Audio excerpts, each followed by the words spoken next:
আমার নাম রামকৃষ্ণ, আমি ফিজিওথেরাপি ছাত্র। আমার প্রশ্ন হলো, সবকিছুই কেউ সৃষ্টি করেছে, তাহলে ঈশ্বর তাকেও অবশ্যই কেউ সৃষ্টি করেছে। সবকিছুর একটা স্রষ্টা আছে। আল্লাহকে বানিয়েছে কে? যদি কেউ বলে সবকিছুরই একটা স্রষ্টা আছে, কথাটা ঠিক নয়। সব সৃষ্ট জিনিসের স্রষ্টা আছে। আল্লাহ তাআলার সংজ্ঞা হচ্ছে তাকে কেউ সৃষ্টি করেনি।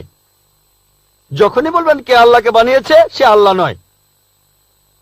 আল্লাহ তাআলার সংজ্ঞা হচ্ছে তিনি সৃষ্টি হননি। ধরেন এক লোক আপনাকে বলল যে ভাই, আমার বন্ধু জন, সে হাসপাতালে ভর্তি হয়েছে, সে একটা বাচ্চার জন্ম দিয়েছে। বলতে পারবেন এই বাচ্চাটা ছেলে না মেয়ে?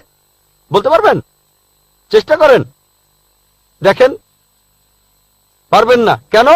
ছেলে না মেয়ে? হ্যাঁ না। ধরেন ভাই জন, সে হাসপাতালে ভর্তি হয়েছে, সে একটা বাচ্চার জন্ম দিল। এই বাচ্চাটা ছেলে না মেয়ে? আপনি বলতে পারবেন? না।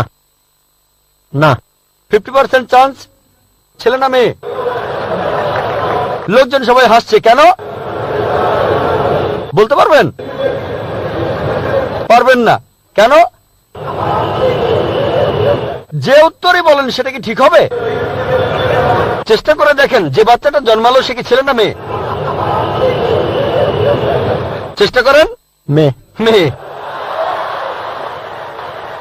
ভাই, পুরুষ লোক কি বাচ্চার জন্ম দিতে পারে?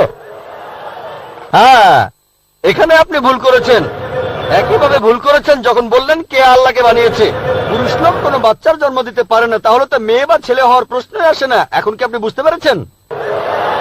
হ্যাঁ, বুঝতে পেরেছেন, এই তো ভালো। পুরুষ লোক কোনো বাচ্চার জন্ম দিতে পারে না, তাহলে তো ছেলে বা মেয়ে হওয়ার কোনো প্রশ্নই আসে না। যখন প্রশ্ন করলেন কে আল্লাহকে সৃষ্টি করেছে, আল্লাহর সংজ্ঞা হচ্ছে, ঈশ্বরের সংজ্ঞা হচ্ছে তিনি সৃষ্টি হননি। যখনই বলবেন কে আল্লাহকে বানিয়েছে, সে আল্লাহ নয়। ওয়ালাম ইয়াকুল লাহু কুফুয়ান আহাদ, তার সমতুল্য কেউ নেই।